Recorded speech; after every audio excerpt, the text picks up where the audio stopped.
Hi Aries, welcome to Higher Source Tarot for your January mid-month tarot reading. This is for all Aries, Sun, Moon, Rising, and Venus. And thank you to everyone who's been subscribing. I really appreciate that, and all the times you guys hit that like button. That does something to the YouTube algorithm so that YouTube will suggest the reading to people who are searching for it. And if you're new to the channel, love to have you as a subscriber, but I also, just so you're aware, post new readings every Friday and Monday or Tuesday. So if a reading doesn't resonate, you can always watch, check back in a couple of days and watch a new reading. You could watch a reading from a different part of your chart, or even watch an older reading if the title speaks to you in some way. The readings really are timeless. So let's get the advice for Aries, Sun, Moon, Rising, and Venus. What does Aries need to know, please? What messages do you have for Aries? All right, so we will do our tarot reading here, and then we're going to do the Angel Answers Oracle cards. Those are always fun to throw in. You begin here, your current position is the Eight of Cups. The immediate influence is the Nine of Wands. Your destiny is the Queen of Cups. The distant past, you have the Six of Pentacles. The more recent past, the Five of Wands. Coming towards you, you have the Eight of Swords here, but you're represented as the King of Wands. The person or situation you're attracting is Temperance.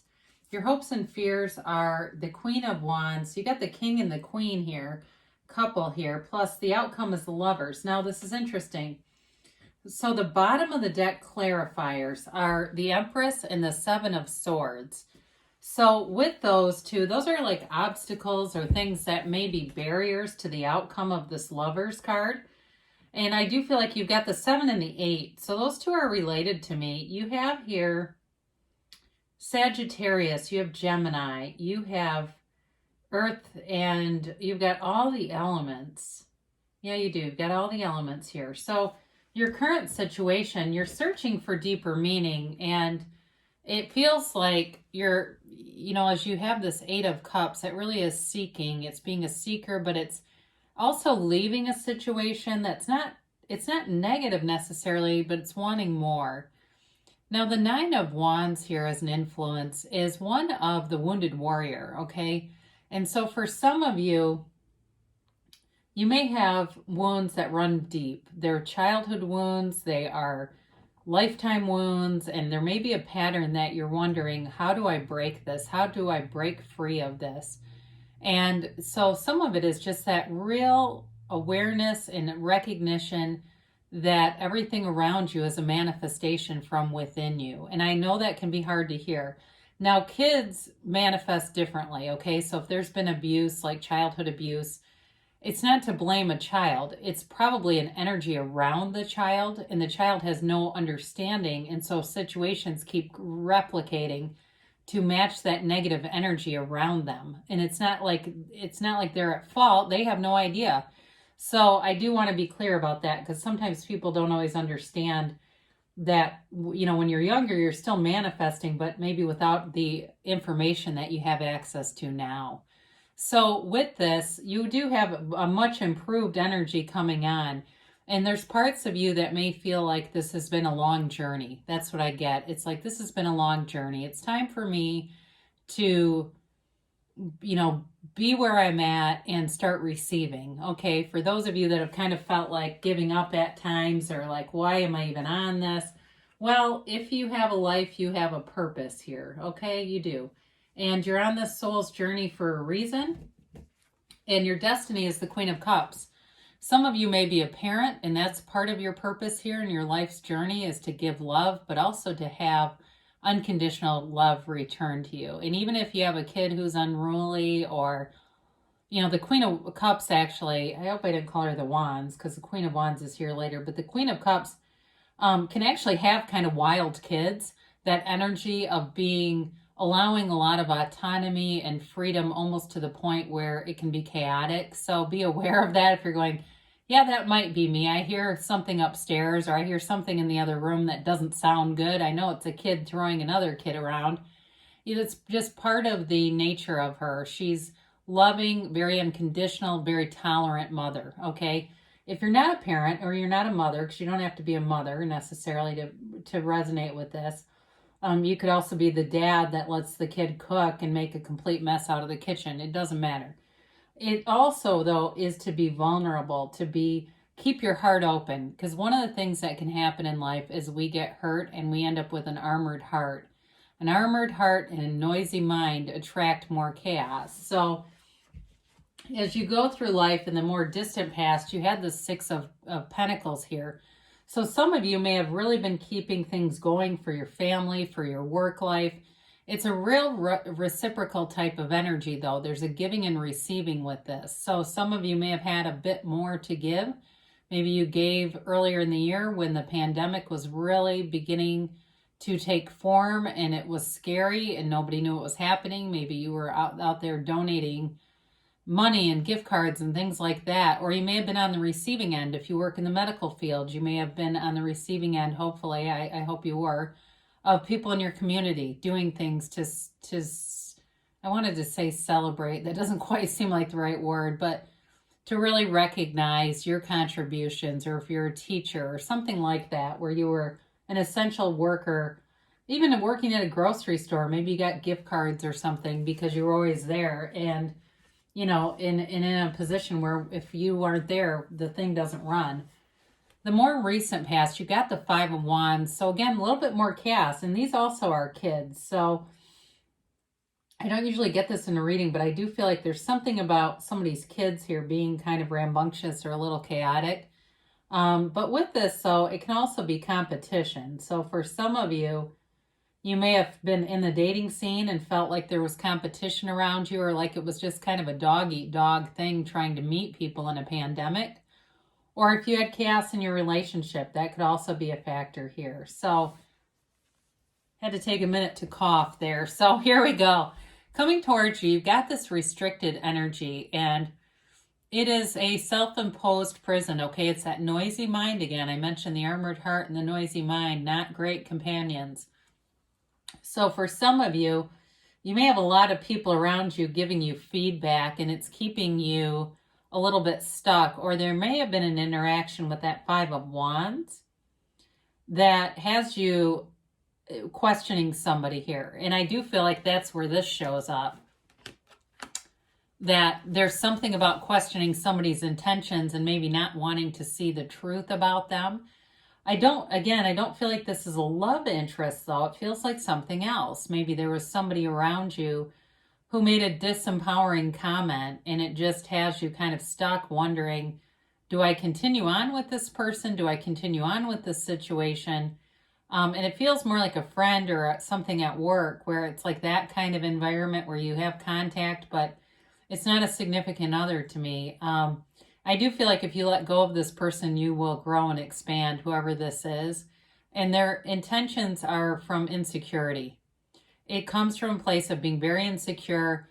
And so as you expand and succeed, and many of you have had great money readings the past several months, there may be people around you that are struggling financially, or they just don't like to see other people succeed. And so they make these little jabs. It's time to walk free of them and to open your eyes to who they really are. And I feel like these two go together, because as you open your eyes and see this person for who they are, your life will expand and you'll grow and move forward in abundance. So you are the King of Wands here. So you are your own energy. If you're a teacher, you do any kind of trainings for people, lead any kind of trainings.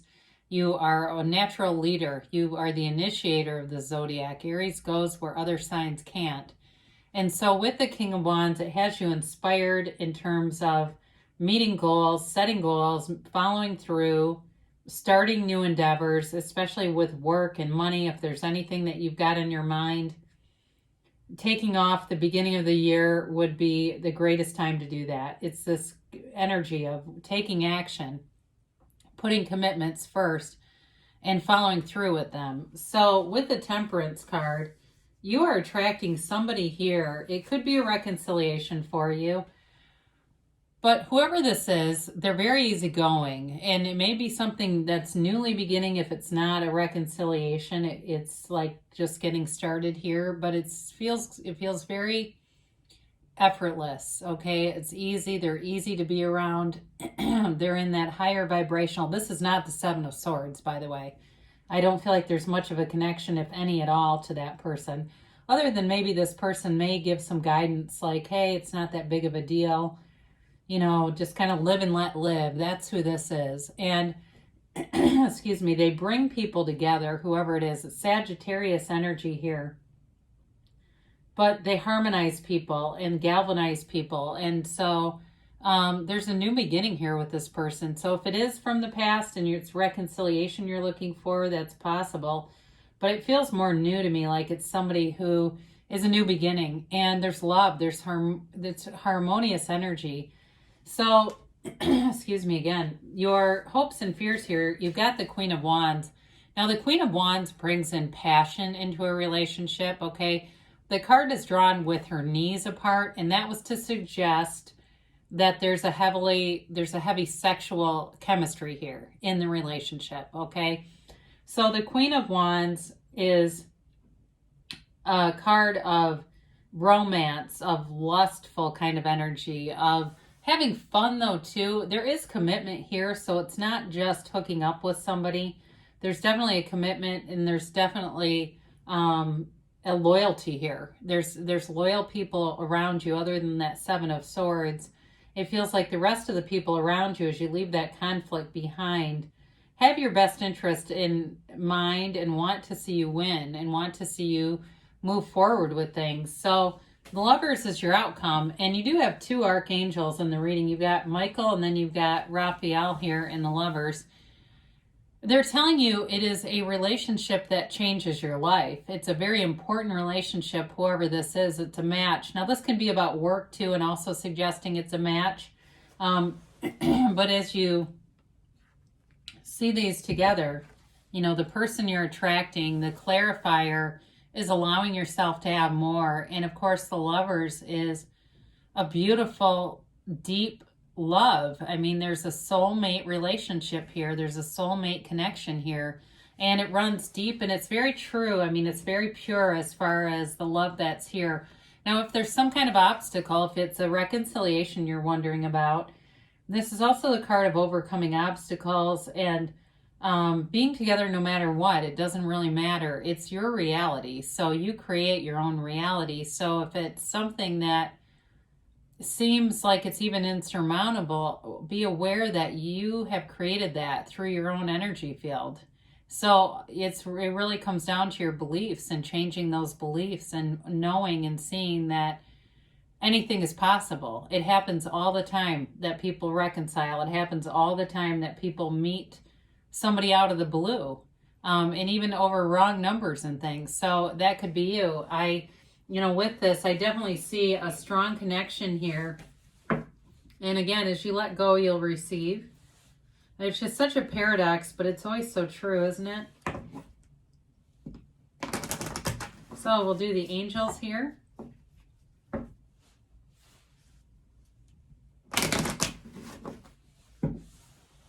And we will get a timeline for Aries, please. And a yes, no, maybe. All right, you have here compromise. So for some of you, there may be more about compromising your own values that has to do with that 7 and 8 of Swords. And so it's really about just walking free and not in a way, not compromising things that are really important, okay? Being able to use your own discernment to know when do I need to compromise in terms of, something that's not a big deal, and when do I say this is something I won't compromise. Now, they do say communicate clearly. So know that the universe is your mirror, and it is very consistent. Whatever you put out there will get returned. You are a match. You're matched at all times. And so that's why we get some of what we want and some of what we don't want. We kind of waffle a little bit, or we get distracted on other things and don't realize that we're back to having terrorizing thoughts again. So they say it's up to you. And so as you move forward, you may have some action to take with the King of Wands and also the Queen of Wands. But whoever this is open for a relationship. They say take action. You've got it again. Boy, that's complimentary, isn't it? And you've got a yes. So you can have, do, or be anything here, Aries. The universe wants to work with you and is on your side. I love you, and I'll be back again soon.